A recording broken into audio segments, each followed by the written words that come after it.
It is the primary piece of legislation in Nigeria, given the extensive reforms which it proposes to an industry that is a significant contributor to the national economy. The PIB contains strong transparency and accountability provisions which will improve Nigeria's oil and gas sector performance and value creation. The PIB will also produce accountable institutions, reassure investors, improve regulation and value creation, which will result in higher production and earnings that can be available for development and improvement in the standard of living of Nigerians. It will also, the crude oil dominates Nigeria's revenue, accounting for around 90% of export earnings.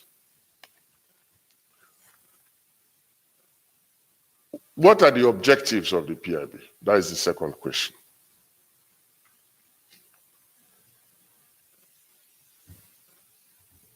Creating a conducive business environment for petroleum operations.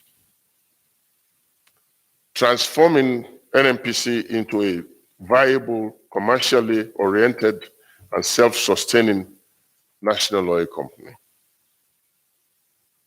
It will also institute a strong regulatory framework with increased emphasis on midstream development to create an effective midstream and downstream licensing system.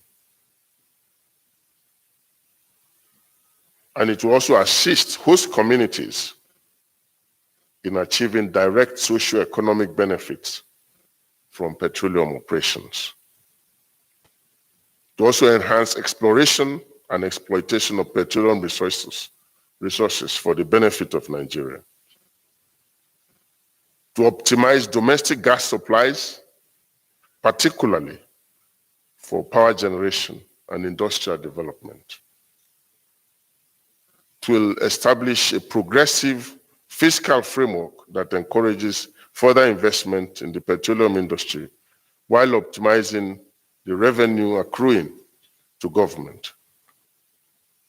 To create two efficient and effective regulatory agencies focusing on upstream and midstream downstream. To promote openness and transparency in the industry, which diversifies the sector, opening up the entire value chain and helping people understand that expansion to the midstream and downstream is even more important than concentrating on the upstream. What are the gains of the PIB to Nigerians? It will create additional infrastructure across petroleum value chain, especially from midstream and downstream. Critical infrastructure that will be developed utilizing the incremental revenue from increased petroleum. Additional infrastructure in the host communities arising from the host community trust, and more businesses are expected to be set up to support increased activities within the petroleum value chain. Greater confidence will be engendered and certainty in petroleum industry, which will lead to increased investment. Nigeria can occupy its place among Committee of Nations who have updated their petroleum industry laws in line with current realities.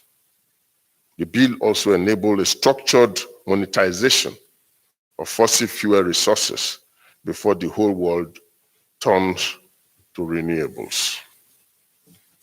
The impact on the economy. The multiplier effect of increased activities within the petroleum industry, especially the midstream and downstream, increased penetration and utilization of gas for domestic purposes will save the environment and lead to healthier population, increased employment, prosperity for Nigerians, from increased activities and more businesses coming into the tax bracket. Increased activity will lead to incremental collaboration within the petroleum sector, which will drive innovation, travel technology, technology transfer, etc. Where are we now in passing the PIB? As you may all well know, the PIB has passed second reading at both the Senate and House of Representatives. Public hearings have been held at both the Senate and the House of Representatives. Feedback from the public hearings have been received and considered. Consultations with critical stakeholders, especially the host communities, the organized private sector, and other government ministries have also occurred. Overall aim is to enrich the bill so that the content, the aspirations of a majority of the views of critical stakeholders, while ensuring that the objectives are achieved. The National Assembly has expressed the intent to pass the PIB into law by April 2021. Every effort is being made to support the National Assembly to meet this target. Thank you once again, gentlemen of the press.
Provisions for a clear-cut.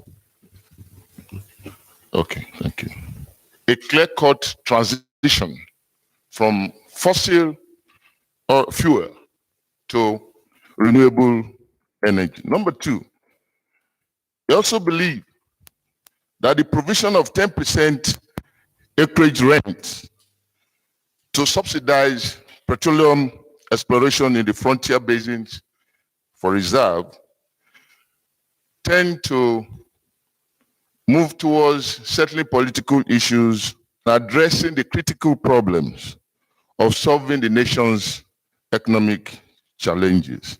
Because they also believe that whatever gain you derive from such explorations may not last beyond 2030. And finally, NAITI, a federal government agency, believe that our savings from petroleum has not been properly addressed, since we are still insisting or remaining with the issue of fiscal rules, which has to do with excess crude.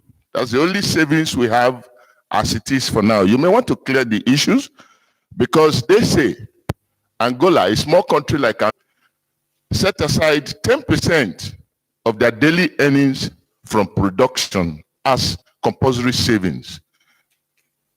These few questions, I want you to look at them, sir. Thank you very much.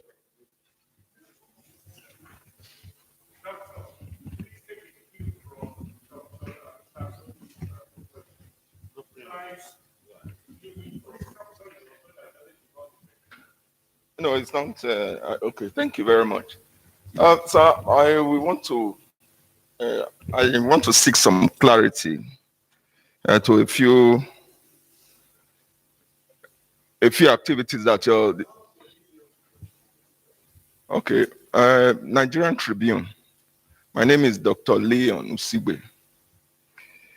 In July 2018, Nigeria and Niger agreed to build a pipeline to bring crude oil from Niger to the proposed Katsina refinery. Both projects were to cost $2 billion. Then in 2020, Nigeria and Niger signed a deal on petroleum products transportation and storage. And looking at it, it got me a little bit confused. What is Nigeria intending to do with these deals? Is it to import crude oil from Niger to the proposed Kaduna refinery? Or we are just looking at petroleum products and storage? You may want to give us, apart from clarity, give us an update. What is the extent of these two deals that Nigeria signed with Niger Republic? Thank you.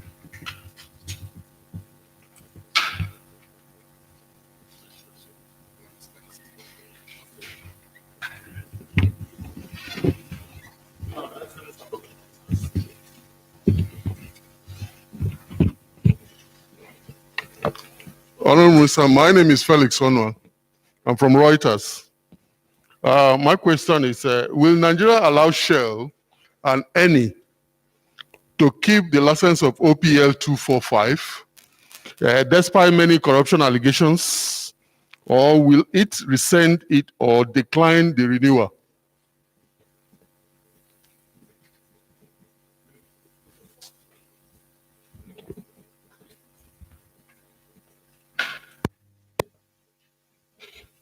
Good afternoon, sir. My name is Juliana Taiwo Baloyan of the Sun newspapers.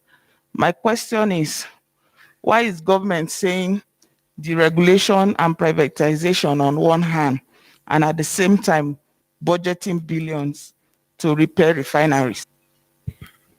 Who's next?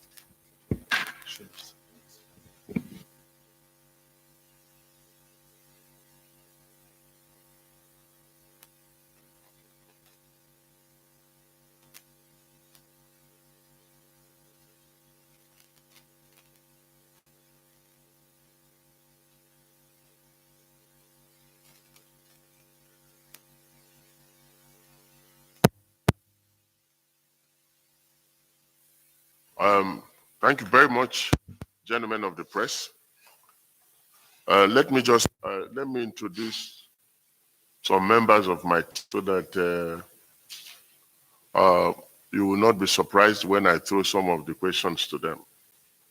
To my left, you are seeing the Executive Secretary of the PTDF is with me here to also take some of your questions, and of course the GMD. The first question here that you asked is the PIB, but the PIB has not addressed the issue of transition from fossil fuels to renewables adequately. I would like to throw this question to, I will allow the ESPTDF to take this question. The GMD will take the next question, then I will take the rest. So the issue of the provisions of transition from fossil fuels to renewables. Thank you very much, Honourable Minister. Gentlemen of the press, the whole bill actually is predicated on the understanding that we're coming to the end of fossil fuels. Our estimation is that we're going to have a window, let's say, of at most 20 years to continue to use fossil fuels, because the whole world is transiting to a greener, more carbon neutral situation. But we cannot just throw away the oil. We have to make optimal utilization of that resource within the time that's available to us. So the drafting, the design of the bill is predicated on the fact that what can we do within this window to be able to optimally utilize the resources One, to provide the means of transition to the nation. Second, to create linkages with the rest of the economy. And that's why, if you notice from the speech of the minister, and if you look at the bill itself, there is a lot of emphasis on two things: the mid and downstream and gas. The midstream is where value is created. The midstream is where linkages with the rest of the economy are created.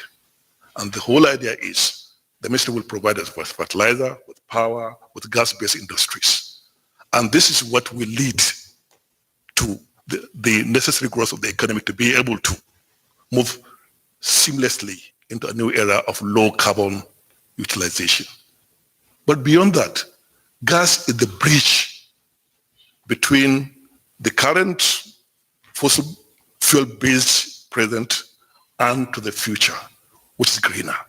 And for a long time, we have not paid a lot of attention to the gas resources, the enormous gas resources that are available to this country. And that's why much of the emphasis, if you go through the document, will be on how do we bring gas to bear. So moving from an oil-dominated economy to a gas-based economy.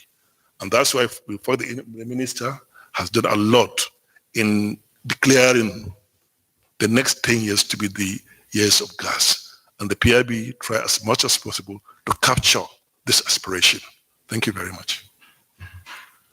Thank you. Well, when I to take the next question, which is on the provision of 10% for frontier development, frontier exploration. Thank you very much, Mr. Gentleman of Press. As my colleague, Dr. has mentioned, when you are transiting, you are looking at all options. And one of the things that you must do is to produce any oil that is available or gas as soon as possible. And you continue to find oil as proximate as is possible to its consumers, and that makes you competitive. And it's our target also to increase nation's reserve as even the energy transition conversation proceeds. Therefore, exploring for oil in the frontier basis is a very prominent part of our agenda. And obviously, you must have resources to do this. Typically, in every frontier basin, governments or national institutions do take care of those requirements. They mature the basin so that others can come and take the commercial position on it. To that effect, there's ample provision in the petroleum industry legislation for us to fund the activities of the frontier exploration agency. It doesn't have to be 10% of anything, but the provisions that we have made is for it to have provisions of the licensing, that is the cost of renewal of licenses will be the percentage will be provided, made available for frontier exploration. I would think it is adequate, and it will be situated within the control of the commission, which is the upstream regulator. Thank you. And let me also still go back. Is it on now? The issue of transitional provisions from fossil fuels to renewables. What this bill is called, please let's pay attention. What this bill is called is the Petroleum Industry Bill. So we're looking at petroleum laws. And as the ES said, we are not really in the race to renewables as a country, and even as a continent, we are not really very much in the race to renewables. Let's look at where we have our comparative advantage. Our comparative advantage today, as far as energy is concerned, is in the area of oil and gas. We have a lot of gas in this territory. Unfortunately, we have not focused on gas. And gas is considered to be a cleaner fuel. In fact, some people are beginning to discuss gas not as a transition fuel, but as a destination fuel. So it is actually also being considered as a renewable fuel. So what we are doing in the PIB is to move the focus from oil to gas. And there is ample provision, as you know, in the PIB for this. I mean, that provides for this movement from oil, this focus on oil, to gas. In fact, we have a whole regulator now that is focused on the midstream. We have actually separated, created two regulators for the sector, one dedicated to the upstream and another dedicated to the midstream, which is mostly gas. So we are really focused on that.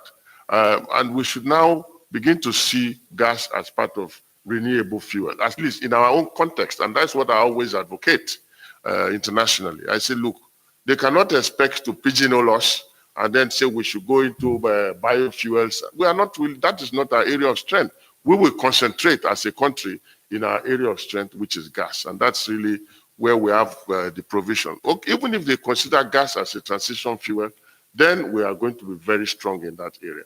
But of course, we have a timeline.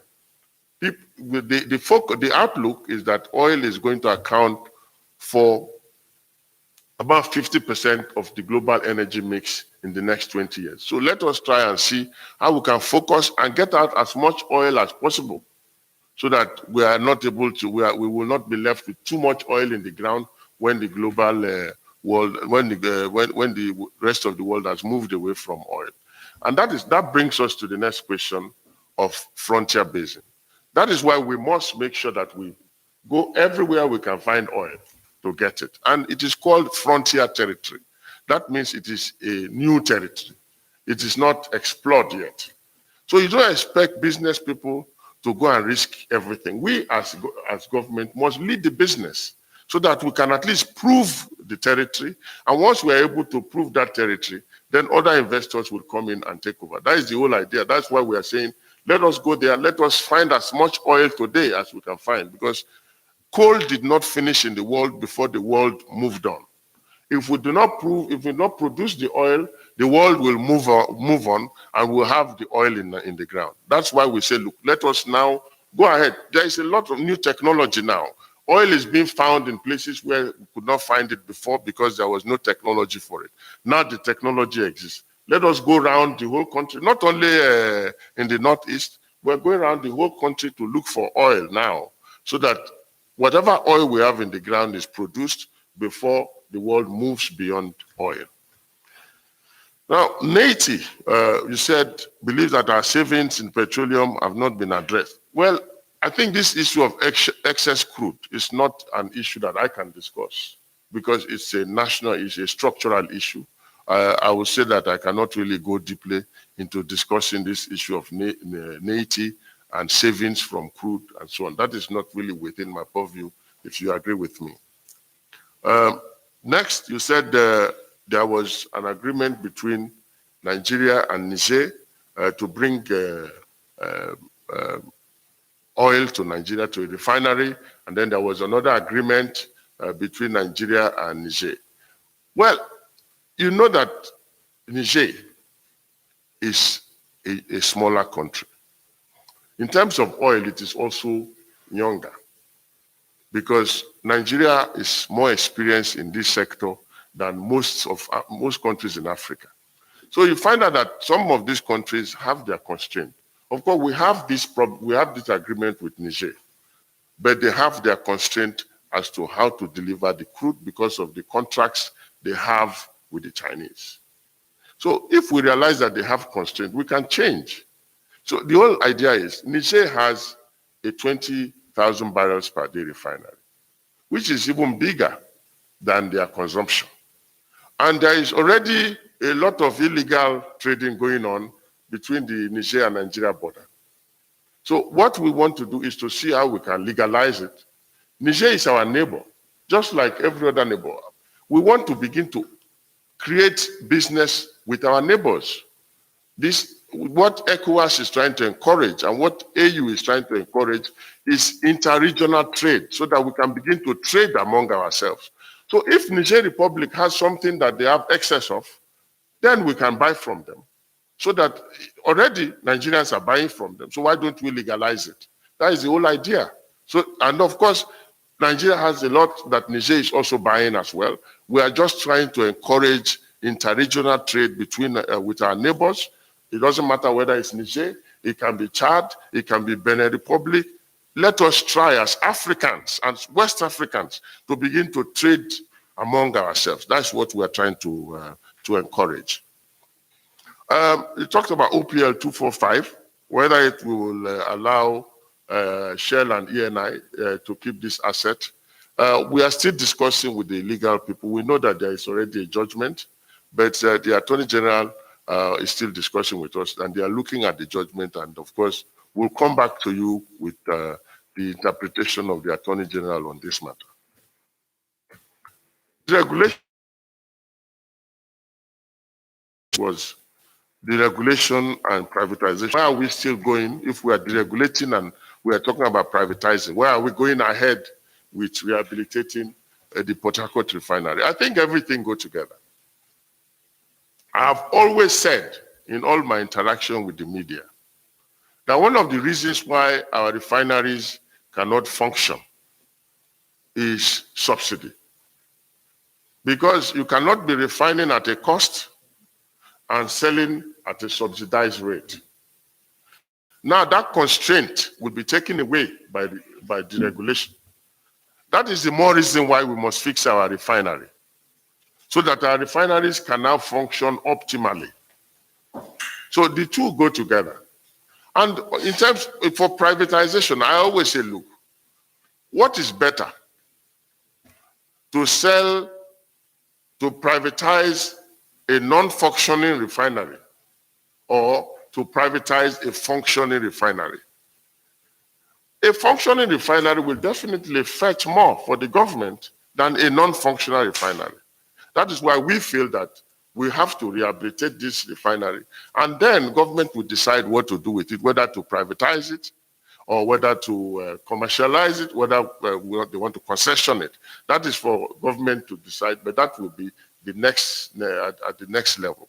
But at this point, we want to give Nigerians a functional refinery. Unfortunately, I keep saying I don't understand this about Nigerians. Nigerians have always asked this question: when are our refinery is going to function? Now we are telling you your refinery is going to function. And then everybody has become an expert on refineries. Dino Malaye is also an expert on refineries, gentlemen. What does he know about refineries? It is not me that took the decision to give the refineries out on the contract. We have experts that are working with government that looked at it. They analyzed the bids. So it wasn't me that analyzed the bids. It wasn't even the GMD of NNPC that analyzed the bid. It was experts that analyzed the bids. So if you want to talk to the expert, then go and talk to the experts.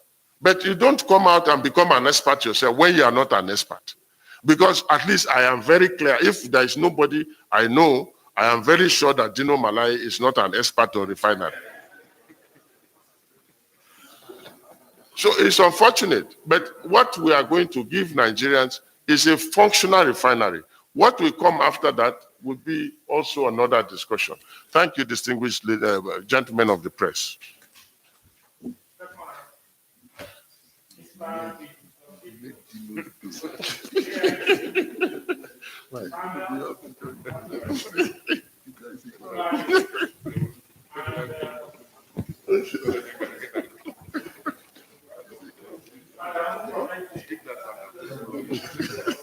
Honourable Minister, my name is DJ Lumoye. I write for these day newspapers. Sorry, you were saying? I didn't hear him, sorry. I said my name is DJ Lumoye. I write for these day newspapers. I'm here. Yes, during the public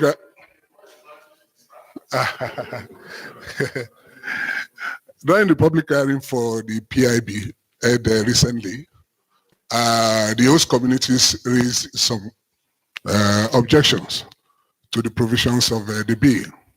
Particularly, they were complaining about the 5% reserve for them. They were conversing for 20%. And between then and now, I wouldn't know whether the executive has been able to reach out to the National Assembly as regards the issue. What really is the government doing about it? Because they said that the Republican, especially at the House of Representatives, they said they won't allow the bill to function if their interests, if they are not carried along, especially as regards jacking up the percentage from 5% to 2%. Thank you. Yeah.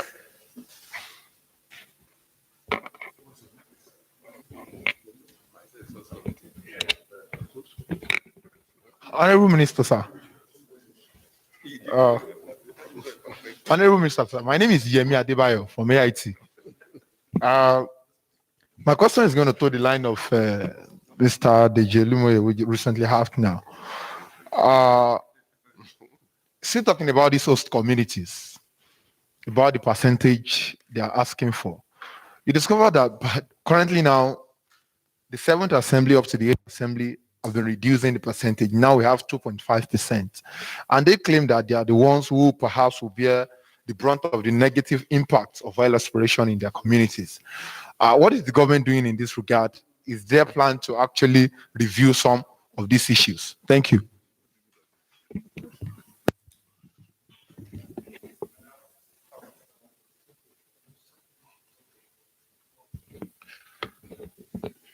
Okay, sir. From what you have said today, it shows clearly that a lot has been achieved in the last 1.5 years.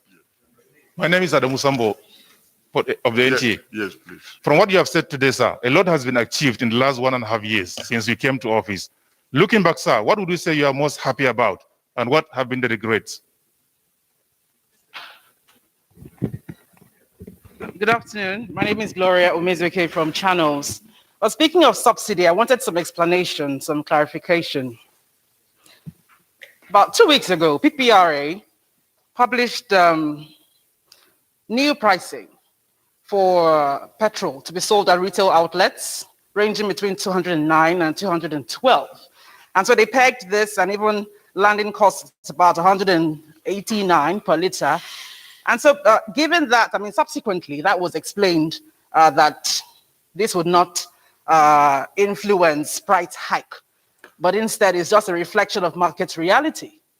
So, but given that, template, we understand that there will be a huge shortfall of about 102 billion for March alone. Can you explain how you intend to sort that out? Because it would mean, logically, that subsidy might be reintroduced. Is this going to be the case or not? Please just explain that to me. Thank you. Thank you.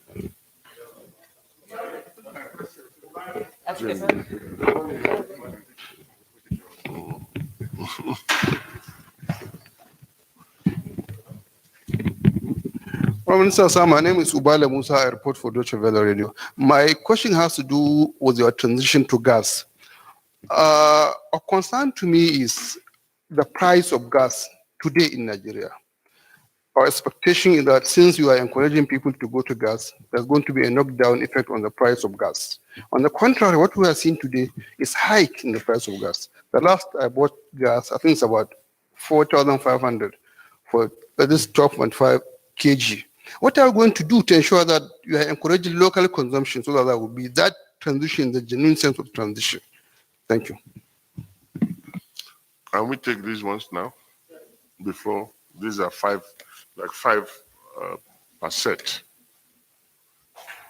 Thank you very much, gentlemen of the press again.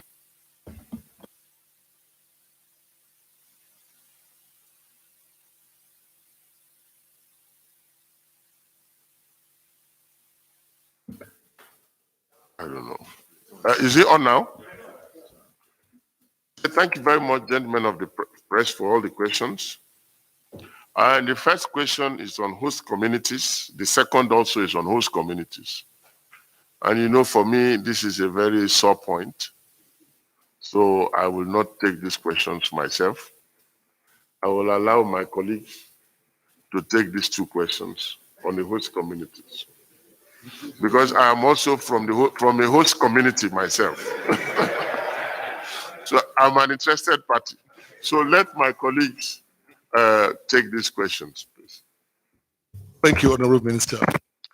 I think what needs to be clarified in this regard is percentage of what? For the last 20 years, what has been agitated for was 10% of profit from operating companies. Now, what happens if in any wager a company declares a loss? Where are you going to get the percentage from? So when we come to design this particular document, we ask ourselves the questions. There is no doubt something has to be done, especially for the direct benefit of the host communities. But what do you need to do? Do we need to go back to the old issue of 10% of profit? And we ask ourselves, what of the possibility if a company decides one day to say, I don't have a profit? And in this business, it's possible. So we said, what is a permanent source of revenue that can be devoted for the direct benefit of the host communities? We considered a percentage of capital expenditure, but that is going to run for 1 to 3 to at most 5 years. Then we ask ourselves, what is a permanent source? And that's where we zeroed down on a percentage of operational expenditure. Whatever you do, year in, year out, you must have an operational expenditure. And that's what's going to be devoted for that purpose. And if you look at any of the operating companies in this country, the operational expenditure is huge. So from our estimation, 2.5% of that operational expenditure will be very, very adequate for the purposes that they are meant for. Don't forget, this is in addition to many other interventions in the producing communities. To that extent, and in any case, the beauty of the current arrangement is that most of the determination of what is going to happen to this fund is going to come from the communities themselves. It's not a government bureaucracy that will do that, but the moment the fund accrues, the communities will appoint the trustees and the managers of this fund. And in order to ensure that this fund is also optimally used, the law will provide that 75% of that fund must be used for capital expenditure in the affected communities. 20% will be a reserve fund for future use, and only 5% of that fund can be utilized for administrative purposes. We don't want a situation whereby huge bureaucracies will grow around the utilization of the funds, and at the end of the day, you will find that the communities are not benefiting. And it will be just those who are directly managing these funds that will be benefiting. So that's why the law will provide specifically how these funds are going to be utilized. And we believe this is a better deal. This is a better deal for the communities than all the other things that were considered in the past. Because we foresee a situation whereby if we put a percentage of profit, it may not be there. If we put capital expenditure, it will not be there, because after 2-3 years, it's over. You have already embedded all your capital expenditure. But this one is day in, day out. Thank you very much, Honourable Minister. Thank you very much. The second question also asked. It's the same thing, actually. It's about the presentation.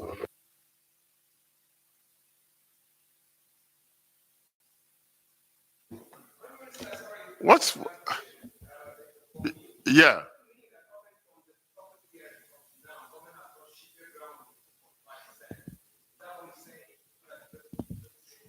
Well, what I will say, I don't know, you see, what is before the National Assembly is a draft bill. And as you know, this bill is before the National Assembly. So at this point, I don't know whether government can still change the bill because it's already submitted to the National Assembly. Of course, every input is being made to the National Assembly, and we are not saying that what is going to come out from the National Assembly would be exactly identical with what was submitted. So I think these questions are better posed to the National Assembly members. I'm sure that whatever needs to be done will be done at the National Assembly, and what we are hoping for is a bill that will be acceptable to all of us, the executive, the National Assembly, and also, most importantly, our partners. Thank you on that one. And then the other question that was posed by Adamu was, what am I most happy about? Thank you very much, Adamu, for at least recognizing our little efforts. I'm always pleased when somebody somewhere notices the little efforts that we make in our little corner. If you ask me what I'm most happy about, I'm actually most happy about the fact that as Minister of State Petroleum, I've assisted to steer the country away incrementally from oil to gas. And because I believe that that is where our future lies. One of the first things I was very proud of achieving was the Train 7 FID, late 2019.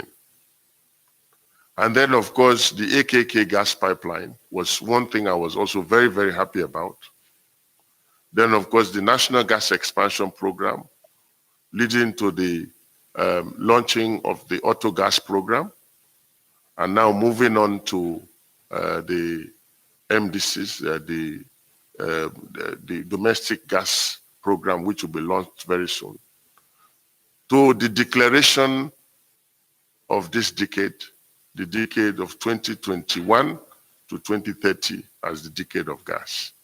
So I'm quite happy that we are beginning to steer the country away gradually from oil, because I believe that this is something that we omitted to do as a country for a long time.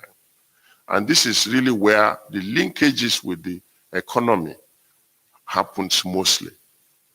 You can imagine if we are able to develop from gas to power, from gas to fertilizer plants, from gas to chemical plants, from gas to petrochemicals. You can see the kind of incremental effect it will have on the economy of Nigeria, and the jobs that it will create. I believe that it can create a lot of value. If we want to diversify this economy, the best way, I believe, to diversify Nigeria's economy is to go gas.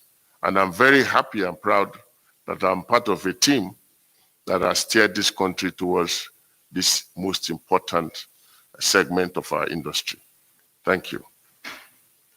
Then the last one, the last question, and I'll leave the other question to the GMD on subsidy and PPPROA. But related to this is the question about gas and transition to gas and the price of gas going up, which I thought should be self-evident. In fact, this is expected, because if you move people towards gas, towards a direction at the same time, what will happen is that it will push up the price initially. Because today, because that sector was neglected, the infrastructure doesn't exist. So people now move towards gas at the same time. So it chokes it up and the prices will go up. And then now the businesses will now see the opportunity. And then now they start developing the infrastructure to move the gas, which was not existing before. The gas that was locked in, was shut in before, will now be produced because people now see the opportunity. Because if I found gas before, I locked it in because I didn't have a market. Now suddenly I see that everybody is going towards gas, so I have to now produce that gas. So now all this investment will come into this sector very soon, and then you see that it will ease out, and then the prices will come down. That is what is expected. So if you are beginning to see that prices are going up, then it only means that our efforts are succeeding. But I can assure you that this is also going to attract a lot of investment to this sector that will very soon push the prices down. So I would like to leave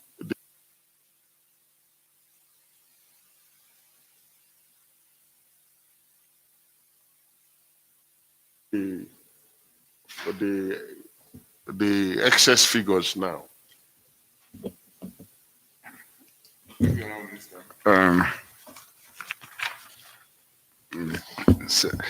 First of all, let me go to the end, which is today, NNPC, the sole importer of PMS. We're importing at market price, and we're selling at 162 naira per liter today. Looking at the current market situation, the actual price could have been anywhere between 211 that you have mentioned and around 234 naira to the liter. The meaning of this is that consumers are not paying for the full value of the PMS that we are consuming, and therefore somebody is bearing that cost. As we speak today, the difference is being carried in the books of NNPC, and I can confirm to you that NNPC may no longer be in position to carry that burden because we cannot continue to carry it on our books. That is why early last year, if you recall, the full deregulation of the PMS market was announced, and we have followed this through until we got to September when prices shifted above 145.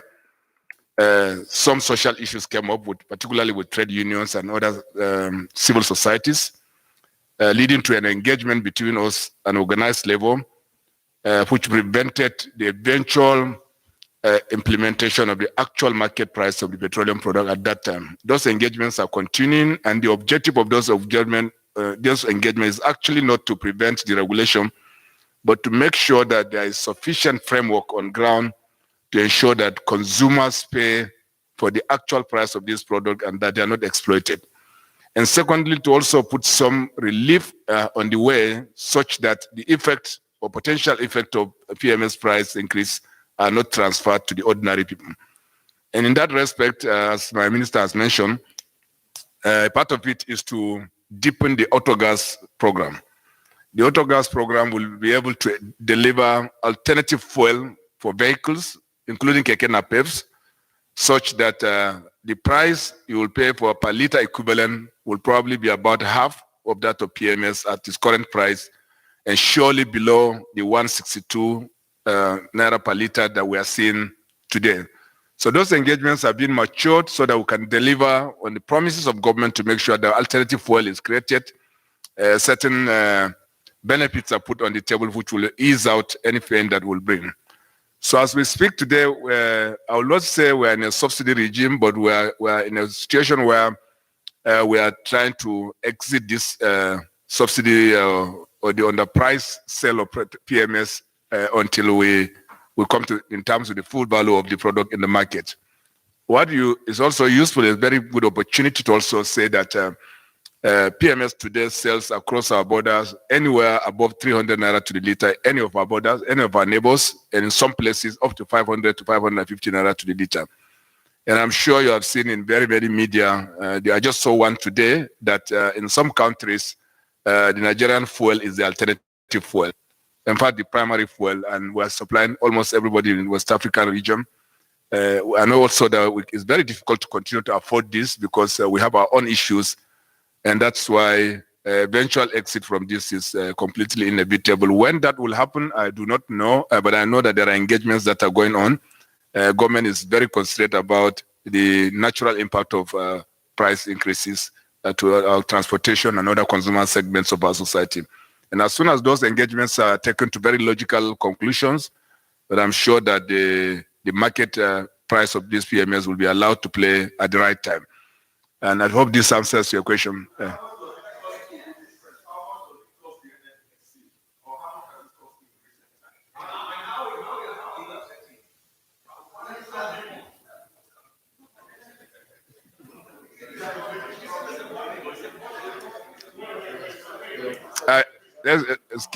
excuse me, harmonize the question and say that. Actually, you can let me a PhD, so let me throw it back at you. Yeah. So current consumption is evacuation from our depots about 60 million liters per day. You are selling at 162 naira to the liter. Your current market price is around 234, actual market price today. So the difference between the two, multiplied by 60 million times 30 will give you per month. I don't have the numbers now. This is a simple arithmetic that we can do. But if you want exact figures from our books, I do not have it this moment, but it's anywhere between 100 billion and up to 120 billion per month. I don't have an exact number. How what now? I say we're picking it, putting it on the books of NNPC, and we can no longer continue to be. That's what I said. Yeah. Who is it? Who's it?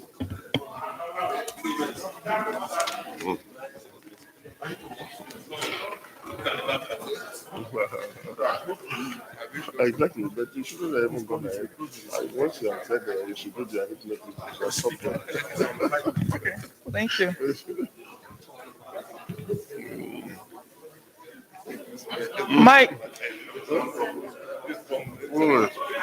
Okay, so my name is Ruth Olurumbi from Bloomberg.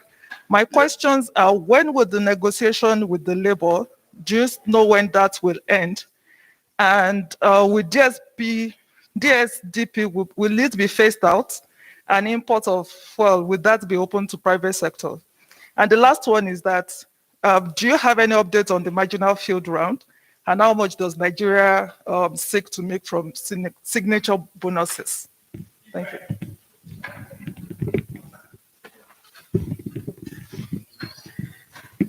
Good afternoon, Honourable Minister. My name is Ejiro Renefifen. I report for Ben Television.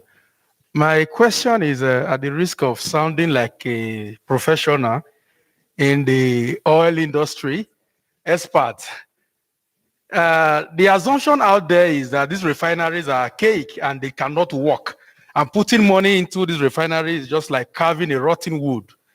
As the person that is in charge of information, giving out information, would you say that these refineries, to put that kind of an amount of money into it, is a worthy venture?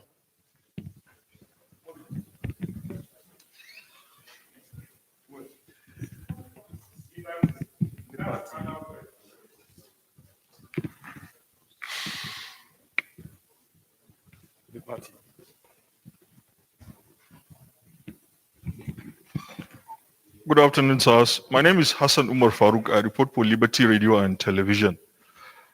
Honorable Minister, sir, in your remarks, you made mention of this PIB bill is going to be passed next month, April. And you also, in your remarks, you said this bill is with the National Assembly. And Nigerians know it has been there for ages. Sir, what gives you this confidence to announce this date? Is there anything new that you guys have done that makes you announce that by next month it will be passed? Thank you very much.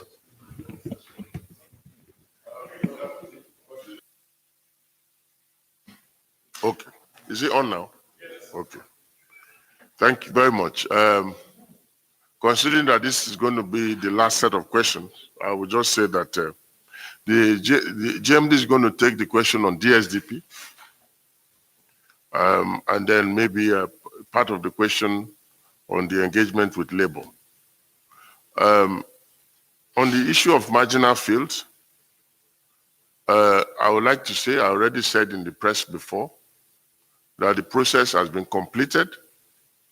There were 161 winning bids, and they have been notified.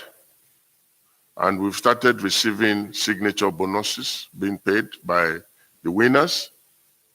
At least from my last, from the last account report I got from DPR, almost 50% of the winners have paid. What we were expecting from the whole process was about $600 million. Of course, we also give allowance for people to pay in Naira. So you had to pick which currency you want to pay in Naira or dollar. So at this point, we cannot give a straight figure in any currency. But just to tell you that the payments have been quite encouraging. And they have up to April 20th. So there is still some time. So the jury is still out, but we believe that by April, we would have gotten a lot of them to pay. The next question on the refineries, whether the refineries that are being fixed are cake, is very sad. I don't know whether every time your refinery develops a fault, you must change it. Of course, we have always talked about the maintenance culture in Nigeria. We must maintain what we have. Unfortunately, there have been some challenges in the maintenance of the refineries. But right now, we've gotten it right. And our refineries are not archaic. The refinery in Port Harcourt is in two parts. One, the smaller one, was built in the 1960s, which is not even a very old refinery. Then the bigger refinery, 150,000 barrels, was built by the president when he was president and commissioned in 1989. So a 1989 refinery cannot, by any stretch of imagination, be considered an archaic refinery. It's just that we've had some management challenges, and this government wants to make sure that we put it right and make sure we get our refineries functional. There are refineries that are 105 years old that are in the news today, still functioning. So how can you say that this refinery is old? It's not one of the oldest refineries at all, but we want to upgrade it because you see, in every technology, you know, just like your phones, you have upgrades, alerts for upgrades, and then you upgrade your phones. That doesn't mean that your phone was obsolete. Today, technology is moving very fast. There are all kinds of upgrades coming. So we want to incorporate all those upgrades into this refinery and make it as modern as it can be. So our refinery is not archaic. It is a refinery that will be as good as new when it is fixed. And therefore, I consider it a worthy venture. Was the concluding part of your question, was whether this was a worthy venture. It is a worthy venture because we want to bequeath a refinery that is functional. We cannot, if we were trying to even sell a refinery that is not functional, that's when it should hold us to account. Because it means that government was trying to do 419 by selling somebody a dummy. But we are now saying, let us fix it. Let us know that what we are giving back to Nigerians is a functional refinery. I think we should be encouraged to do this. I mean, the figures, when people talk about 1.5 billion, I mean, if you are talking about building a new refinery now of that size, you are not going to be calling 1.5 billion. Definitely. The GMD will tell you that a new refinery this size will cost us far, far, far more than $1.5 billion. Now, on the PIB, you asked me why I'm optimistic that it's going to be passed in April. Why I'm very optimistic is because I heard from the mouth of no other person than the President of the Senate and the Speaker of the House of Representatives that they will endeavor to pass this bill in April. And from the commitment I have seen from the National Assembly, I believe that they mean every word of it. As I reported, we have done the public hearings, and a lot is going on with the National Assembly. There is a lot of ongoing engagement, which continue to encourage me that this bill will be passed this time in April. And if you say that this bill has been before the National Assembly for a long time, it has not been before the National Assembly for that long, not during this administration. A version of this bill made a journey to the National Assembly and did not arrive at any conclusion. A second version too, I think, went and then came back, it was not assented to. This version, which is the final version, only got to the National Assembly last quarter of 2020. Was it last quarter? Last quarter of 2020. And we have been assured by the National Assembly, and from all indications, from all our engagement with them, we believe that this bill will be passed in April 2021. JMD, can you take the question on engagement with labor and the GSDP? Thank you very much. If you are referring to implementation of the full deregulation, eventual deregulation, the key issue today now is not really about negotiation with labor, but it's about the promise of Mr. President that we must put a structure that will bring relief to the ordinary people by way of providing alternative and cheap fuel, which we are pursuing vigorously to make sure that the auto gas program of this administration comes to fruition. And also to provide any other support that is necessary to make sure that any changes to price of PMS will not hurt the ordinary people.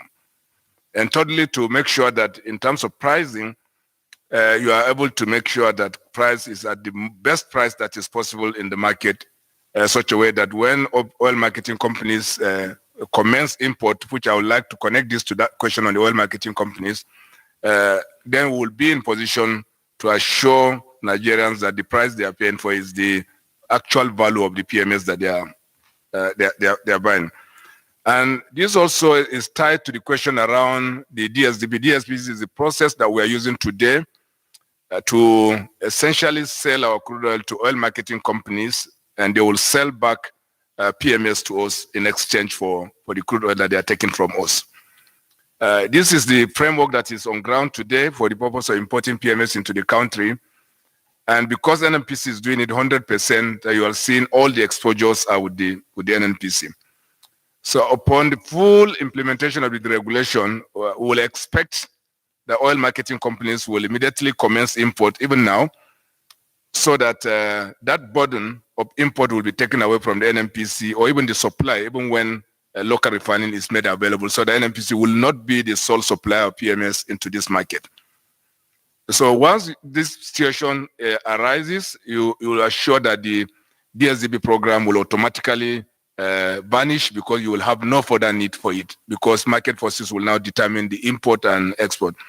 We know there's one major challenge why oil marketing companies are not started importing, and which is around access to foreign exchange. And we're working on this with the Central Bank of Nigeria. And as soon as that is available, oil marketing companies will also resume import of petroleum product. I hope this answers all your concerns. Thank you.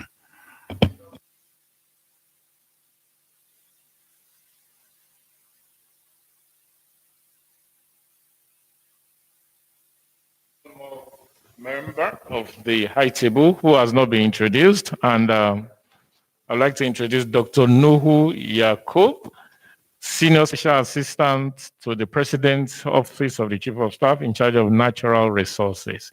Sir, Honourable Minister, this event is being streamed online on Facebook, and we just got an online question. I don't know if you'd just like to take it, sir.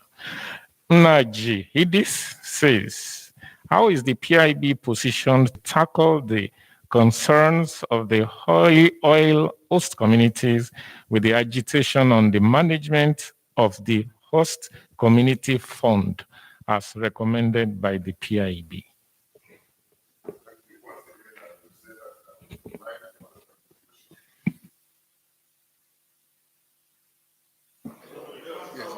Okay.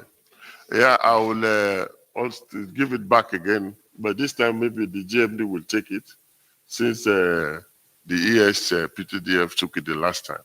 So GMD, the host communities agitation.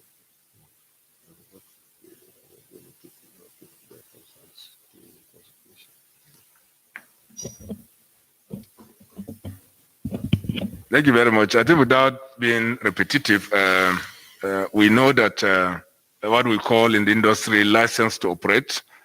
In this business, you must be able to make sure that the communities in which you operate have a sense of belonging, and then you have a sense of care for them so that you do not destroy the environment, and you also make sure they're empowered to benefit from the resources that is in their vicinity. And that's why my colleague, Dr. Bello, mentioned that we are tying the benefits of the host community directly to the operating expenses of the companies operating in this region. And not only that, we'll make sure that in the provisions on the PIB, that 75% of any collection for the purpose of the host community is put into capital flows. That way you have sustainable development in the host communities, and they will benefit directly from it. So if you look at it in this context, there's no better time than now for us to bring on the table the issues of the host community squarely. We know there are a number of interventions. Let me just say this promptly because I would not like my ministers to speak about this. There are several attempts to bring the issue of the host communities on the table. And it was initially seen from a regional level, which is why you have the NDDC, the derivation provisions in the laws that we have today, and also many other deductions that we make to make sure that these resources go to this committee. So this is, we're also aware that as you do this, because of the structure of those arrangements, they may not directly go to the specific host communities.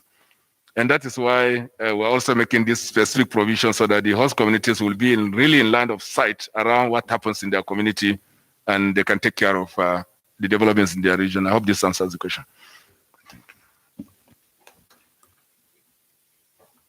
Thank you very much. On behalf of the Presidential Communication Team, we want to thank the Minister of State for Petroleum Resources, the GMD of NNPC and the ES PTDF for coming to answer questions from our very good friends. And we want to thank gentlemen of the press for those very exciting questions. And by the grace of God, we're going to continue again next week. Thank you so much, everybody.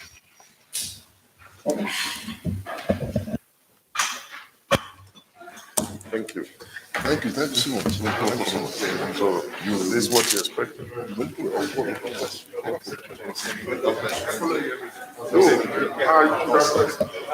No.